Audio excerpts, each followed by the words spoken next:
By far, this was the worst trip ever. Every year, millions of people around the world, including 70% of Americans, take at least one vacation a year. It's supposed to be a time of relaxation and escape. That is until it isn't. This was the case for two young Arkansans who thought they won a trip of a lifetime, but instead they won the sweepstakes for the vacation from hell.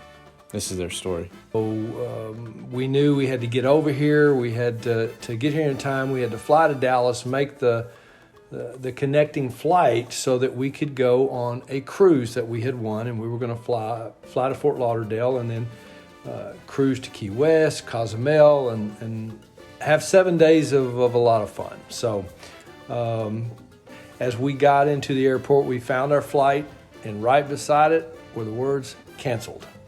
The airlines did a really good job of trying to find us another way to get there, trying to book us on another airline, trying to book through another airport, even to try to fly us all the way to Fort Lauderdale. Finally, they came back and told us that they could fly us to Dallas and then fly us to Cancun, Mexico. So we get to Cancun, we have to change planes to fly to Cozumel to meet the ship. We get to the terminal, there's our plane. It just landed, had smoke coming out the back end.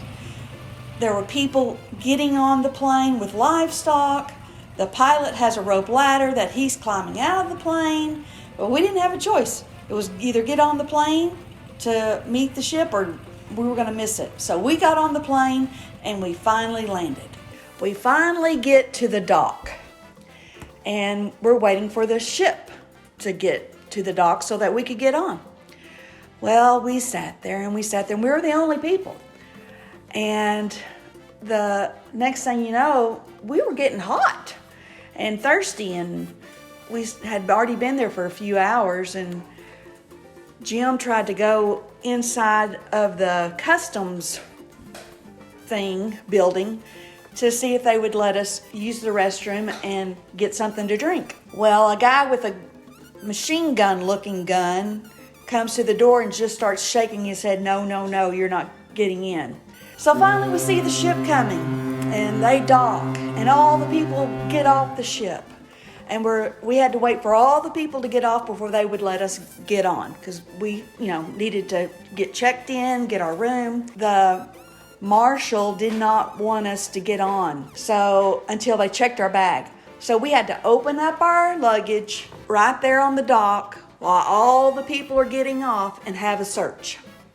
Well, we finally get on the ship, and they'd given our room away. And after they'd given our room away, I mean, like I said, we didn't know what to do. So they said, "Look, we understand. We don't really know what's happened. You're not getting on in America, so we're going to have to go through a lot of details in customs." So they said, "Look, let us have your luggage, stay here." And we waited out of the ship probably 30 or 40 minutes. Well, all our friends were off, and they were on kayaks, and they were going on all these excursions, and we were just trying to get on the boat.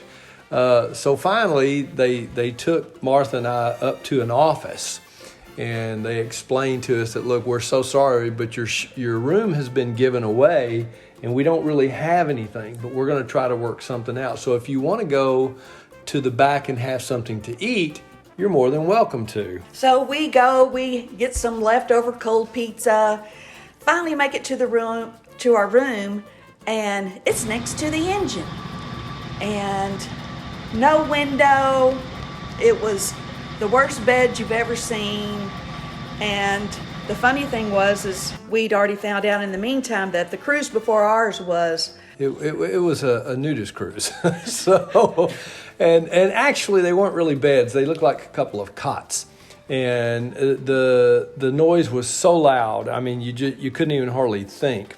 Well, once Martha found out everything about this, she looked at me and she goes, "You're not sleeping in your pajamas tonight." And I said, "What do you mean?" She goes, "You're sleeping in those clothes. We're not sleeping in these beds."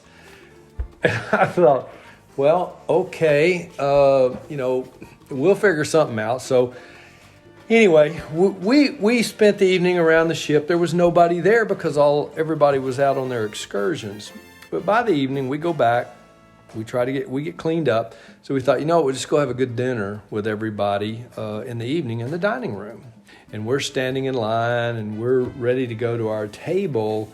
and they asked us to show our dining room badge. Well, we didn't have one because we didn't get on the ship at the same time. So they wouldn't let us eat. So after all this, we just were ready to come home. Our vacation was ruined. We call that our vacation from hell, but we made it through it, and like I said, glad to be on the other side.